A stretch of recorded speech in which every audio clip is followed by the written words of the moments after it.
Welcome everyone. This video is in response to the many globe propagandists who demand that I show a picture of the edge of the flat earth.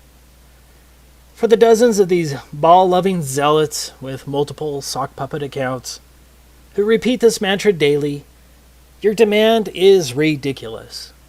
But you probably already knew that, right? And that's why you probably keep demanding it. It's actually pretty funny that I just got one of these take a picture comments an hour ago. I'm going to prove in this video that independent travel is not allowed under the Antarctic Treaty System. That fact alone should cause any thinking person to begin questioning our official models. Because something big is being hidden from we, the plebeians, and we're not talking about penguins.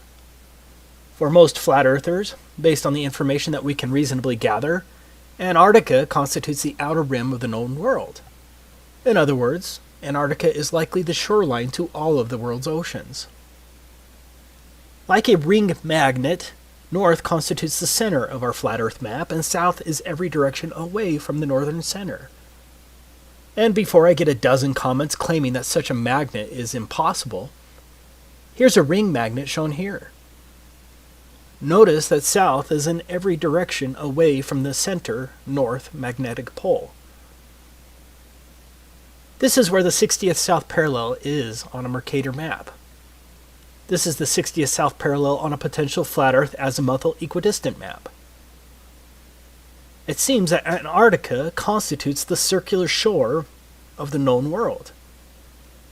So, demanding that I take a picture of a possible edge of the earth, if any, requires me to not only travel below the 60th south parallel, represented by the circle, but also to cross the entire breadth of Antarctica. According to official numbers, Antarctica has a diameter of roughly 3,400 miles, and so that means our trek will include a long boat ride for hundreds of miles below the 60th south parallel, plus a minimum 6,800-mile round-trip hike across Antarctica. That's assuming the official model is correct. Maybe we could fly to one of the ceremonial pole areas, but that would still leave at least a 3,400-mile hike. In addition, we wouldn't know for sure whether the plane trip itself was interfering with our results, since the pilot would have to follow a designated path outlined by the Antarctic Treaty System, and who truly knows what direction that is until we get there. In order to be fully confident, we would really need to stick to the ground and have control over our own pathway, where we can control our direct southerly route opposite of the northern magnetic pole. Now, whether Antarctica is a smaller continent next to the outer rim, or whether Antarctica is indeed the shoreline of the known world, I don't know the answer. Flat earthers don't have a government budget to spend $1 billion to hire hundreds of cartographers and fleets of boats and planes to map the entire world. But even if flat earthers had the money, we would still run into the Antarctic problem, which is the point of this video. So, what is the Antarctic problem?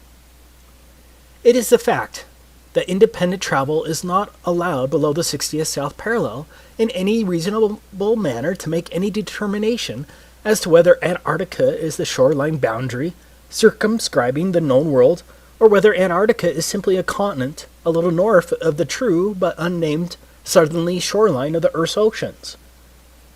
For all we know, Antarctica may be an infinite plain that is uninhabitable at further distances. Again, we don't know.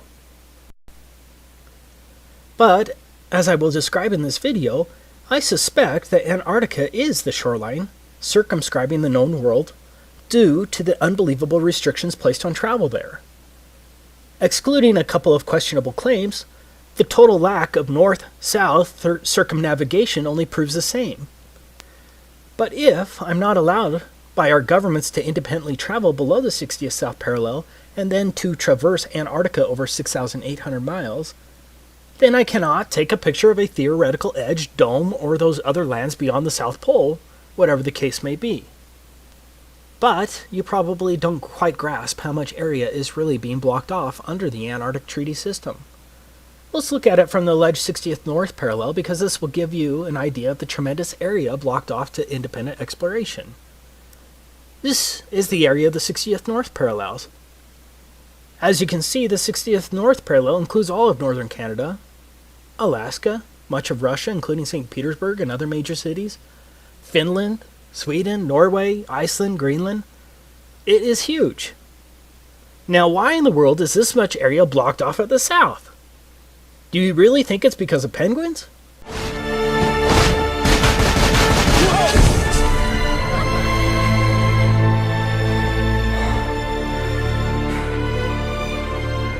You see, first there was just one, now there's thousands of them.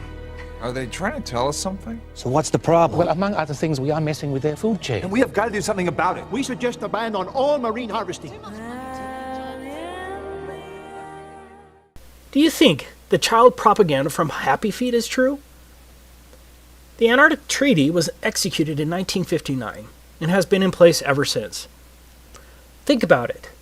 No country had any real alleged concerns about the environment at that time. One of the more interesting facts is that the Soviet Union also ratified the treaty, and did so from the beginning on December 1st, 1959.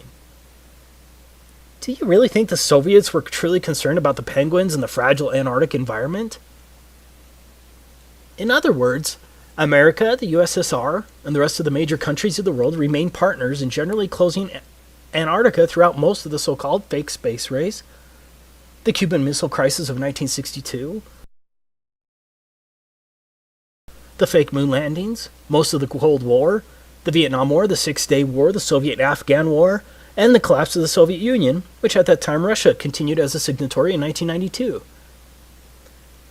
That's some peculiar cooperation transcending international conflicts, don't you think?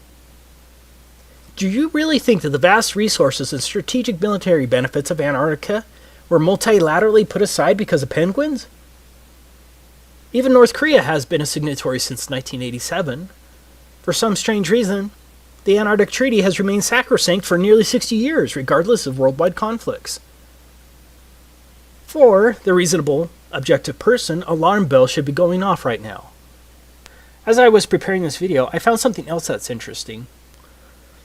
Out of all the flags of all the countries across the earth, can you guess which one only shows a map of the country as the emblem of the country? You guessed it. Only one. Antarctica. Yeah, the one country they want you to know the shape of. That doesn't reek of programming, does it? Let me make this clear from the beginning. Travel to Antarctica is more difficult than travel to a military base.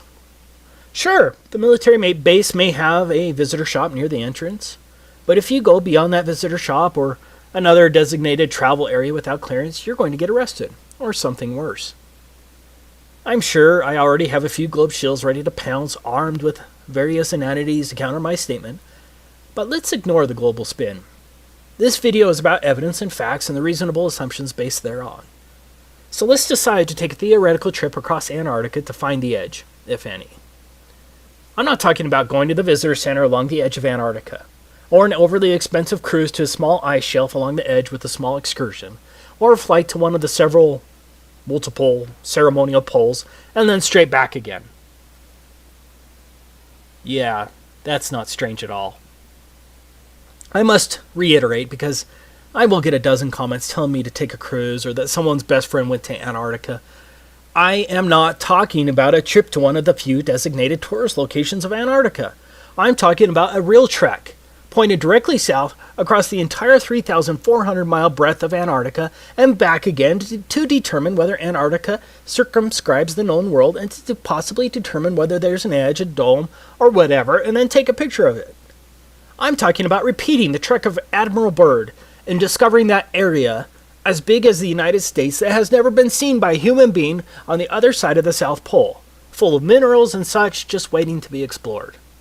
But strangely enough, there is left in the world today an area as big as the United States that's never been seen by a human being.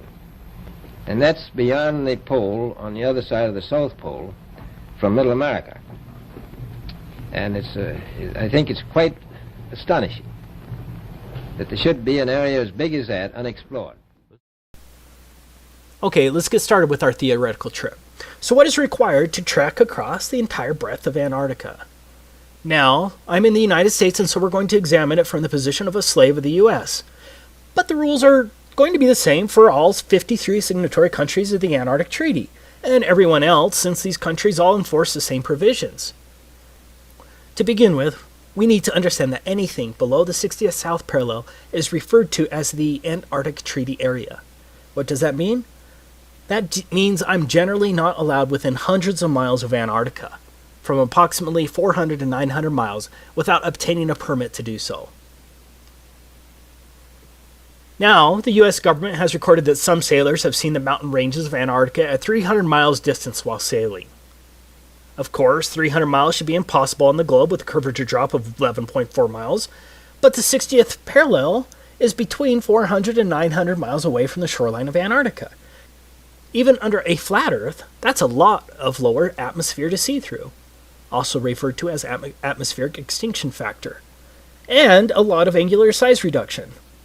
Despite the claims of the ignorant globe zealots, you can't see through that much lower atmosphere. In other words, I can't even see Antarctica from the ocean without first obtaining a permit from the U.S. State Department, or whatever department that controls that in your country. Taking a trip to the 60th South Parallel isn't going to accomplish anything, and so we're stuck with getting a government permit. So let's go through the steps to obtaining a permit from the U.S. State Department. This is the handbook of the Antarctic Treaty System. These are the rules that govern all signatories to the treaty. We'll be citing to it regularly as it lays down the rules that govern the Antarctic Treaty beyond the fluff of the treaty language itself. Most importantly, we're going to look at the rules governing non-governmental activities located here, and some of the rules regarding the protection of the environment located here. Now, as a U.S. slave, this is the first form you'll have to submit to get approved to travel to Antarctica. The form itself seems rather innocuous until you understand exactly what is involved in the application process. In summary, Antarctica is treated as a giant natural reserve. Like a military base, all activities and pathways in Antarctica must be approved. This is unlike any other area in the world, except maybe a place like North Korea. So, when I say that no independent travel is allowed below the 60th South Parallel, I'm stating an admitted fact well recorded as international law. The protocol states, as a matter of principle, that all activities are to be planned and conducted on the basis of information sufficient to evaluate their possible impact on the Antarctic environment and its associated ecosystems, and on the value of Antarctica for the conduct of scientific research. Organizers should be aware that the environmental protocol requires that activities shall be modified, suspended, or cancelled if they result or threaten to result in impacts upon the Antarctic environment or dependent or associated ecosystems. If you visit Russia, with a Russian visa for example, are you limited to one particular neighborhood and certain pathways? For those who visit America as a tourist, are you restricted to New York City? Or are you generally allowed to travel around America? No one is just allowed to travel around Antarctica. All of your activities, vehicles, and pathways must be approved, but it gets much worse. Now, how many genuine people watching this video think that the purpose of seeing the edge, the dome, or the extended plain beyond Antarctica would be approved by the U.S. State Department and the other myriad of agencies? Are you ready to litigate the matter when some State Department official arbitrarily says something like, "I think your expedition is frivolous and would be too damaging to the environment, especially in the light of the frivolity of the expedition"?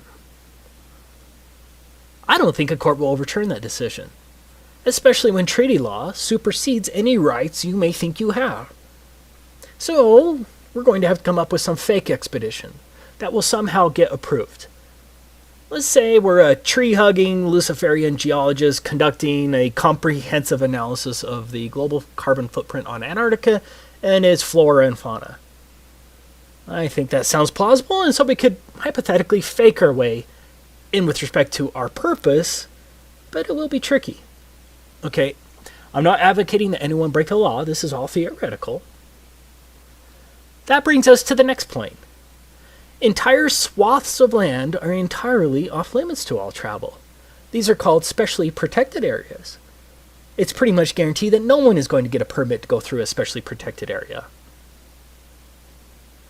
If my math is right, that's 1,373 square miles that are allegedly specially protected areas. You can see the maps on the websites, but I don't have time to plot all of them. Now, I agree that's not huge in comparison to the total alleged area of Antarctica. But I believe there's a distinct possibility that those swaths of land could be coordinated in such a way as to prevent me from going through Antarctica easily. So, right from the beginning, my route may be extra hard, especially if mountain pathways are blocked and the areas are much larger than claimed due to likely globe distance shenanigans. But let's go ahead and assume we can navigate around those prohibited, specially protected areas. Next, no motorized equipment is allowed at all for non-governmental personnel. Page 308 states, do not use aircraft, vessels, small boats, or other means of transport in ways that disturb wildlife either at sea or on land. That seems kind of hard, and very subjective, doesn't it? Antarctica itself is supposed to have a diameter of 3,400 miles. That means no motorized equipment for at least a 6,800 mile round trip? That sounds pretty damn impossible, right? Especially if Antarctica is much bigger than what is claimed. What about sled dogs? Surely they'll be allowed. What's that?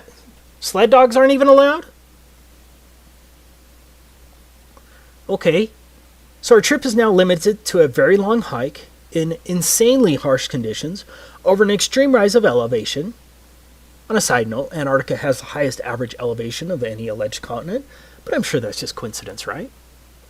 But getting back to our insane trip, we not only have to walk at least 6,800 miles, mostly depending on when we need to turn around, we must also tread extremely lightly as walking on plants in Antarctica is prohibited.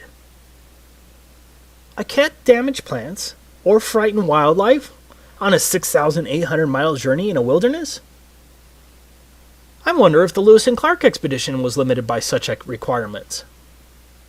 Good luck traversing 6,800 miles on foot without damaging plants or frightening wildlife with no motorized equipment. I'm not saying that we couldn't figure out a way to get around these big issues, or maybe we could just, theoretically ignore the issues once we get there, but again, I'm not advocating that anyone break the law. I'm saying that these are listed enforcement rules under the Antarctic Treaty System. And so think of how easy it would be for one of the many international bureaucrats reviewing our application to deny a permit to trek across Antarctica based on this one plausible excuse. Sorry, you're going to end up walking on plants and scaring birds at least one time during your 6,800 mile journey, and the Antarctic Treaty System prohibits such activities. Application denied. For argument's sake, let's just assume we're going to figure out a way to get around that. Don't ask me how. The next issue is, how are we going to carry all that food and fuel for heat? And don't think that the Antarctic Treaty System isn't concerned with how we store our fuel. The United States itself is roughly 2,500 miles across. So imagine the difficulty of hauling food, climbing at extremely high and unknown elevations, and carrying all of your extremely warm gear and supplies across the United States from coast to coast and back again, all on foot with no food stops along the way. And don't forget, we're going to have to haul our poop as well. You are going to have to drag your poop with you on your 6,800 mile Antarctic hike. But it gets worse. Your poop is regulated by a different pseudo-government agency, the National Science Foundation. Here's where you can learn about what permit is required if you wanted to dispose of your poop on your 6,800 mile journey if you don't want to carry it. Could you imagine for your next trip to France and the custom agent saying, "Welcome to France. By the way, no vehicles are allowed, no animals are allowed, do not walk on any plants, and here's a bag for your poop. Be sure to bring it back full." If you don't want to carry your poop, you're going to have to get a permit from the National Science Foundation. Enjoy your stay. But here's another and potentially bigger problem. What if there is no edge when you get there, but the conditions only get worse? How many years of supplies can one carry by a handheld sled and some skis? What if Antarctica goes beyond 3,400 miles? What then? When do you turn your back, and how do you prove it? Because the globe shows are just going to call you a liar anyways. Any sane person right now would have to admit that our little trip is impossible, but we have a lot of paid-for apologists for our slave masters who will still somehow claim that I'm lying when I say that independent travel in Antarctica is prohibited. But we're not done.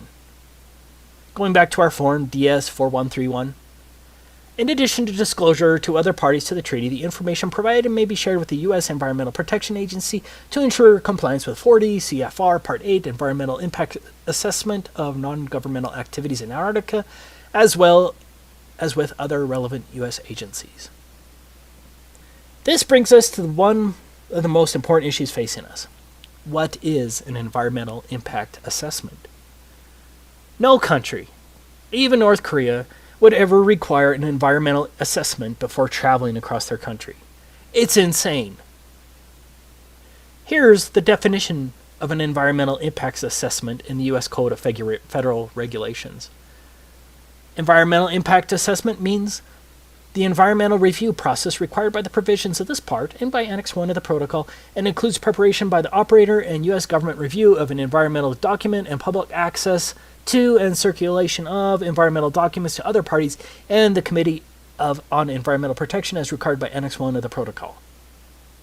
Well, let's see what the Committee for Environmental Protection says. Article 8 of the Protocol requires the parties to conduct environmental impact assessments for the Antarctic activities and provides 3 levels of assessment according to the potential impacts of each activity. The procedures for environmental impact assessment are detailed in Annex 1 of the Protocol. If a proposed activity is determined in a preliminary stage of assessment to have less than a minor or transitory impact, it may proceed. If an activity is determined as likely to have a minor or transitory impact, then an initial environmental evaluation must be prepared. If an initial environmental evaluation indicates the potential for more than a minor or transitory impact, or if such impact is otherwise determined to be likely, a comprehensive environmental evaluation must be prepared. Draft CEEs are made publicly available and considered by the CEP, which then advises the ATCM, and that's a Antarctic Treaty Consultative Meeting. Comments provided by other parties in the ATCM must be addressed in a final CEE, which is used as a basis for making a decision about whether and how the activity is conducted. Same law as here. It is the comprehensive environmental evaluation that's going to kill our expedition. Here's the regulation, and this applies to all signatories, including North Korea. Any operator who plans a non-governmental expedition that would require a CEE must submit a draft of the CEE by December 1st of the preceding year. Within 15 days of receipt of the draft CEE, EPA will send it to the Department of State, which will circulate it to all parties to the protocol, and forward it to the Committee for Environmental Protection established by the protocol, and publish notice of receipt of the CEE and request for comments on the CEE in the Federal Register, and will provide copies to any person upon request. The EPA will accept public comments on the CEE for a period of 90 days following notice in the Federal Register. The EPA, in consultation with other interested federal agencies, will evaluate the CEE to determine if the CEE meets the requirements under Article 8, Annex 1 to the Protocol, and the provisions of this part, and will transmit its comments to the operator within 120 days following publication in the Federal Register of the notice of availability of the CEE. So, now, I'm sure most of you probably just went brain dead when I read that, so let me explain it. First, our CEE, that's our Comprehensive Environmental Evaluation, must pass the EPA's initial review. Not an easy task. Next, the Department of State, along with its Office of Ocean and Polar Affairs Bureau of Oceans, Environment and Science, must review it. Next, it will be sent to all parties. That's 100 countries, by the way. Next, your assessment must be approved by an international bureaucracy called the Committee for Environmental Protection. After their highly unlikely approval, the EPA will then publish it in the United States Federal Register. Now, why would they do that? Because any supposed private tree-hugging group can now sue to stop you from going there. Once that is done, assuming you haven't been sued, then the EPA, along with all of the other interested federal agency, whatever the hell that means, evaluates it again. Do you realize the amount of legal work this would entail? Do you realize how easy it would be for any one of hundreds of entities or thousands of bureaucrats to halt your expedition? Again, this applies to all countries. One person in the comments of my last Antarctic video claimed that it wasn't necessary in the United Kingdom. Well, he lied. The Environmental or Madrid Protocol is part of the Antarctic Treaty System and applies to all countries. Here is the requirement on the UK application if you're interested. As explained above, for every person in the United States who wants to get a permit to travel across Antarctica, has to first submit the environmental impact assessment to the EPA. You know, the freedom-loving EPA. Beware! Beware! Time is short! EPA! EPA! EPA! Believe me! Believe me!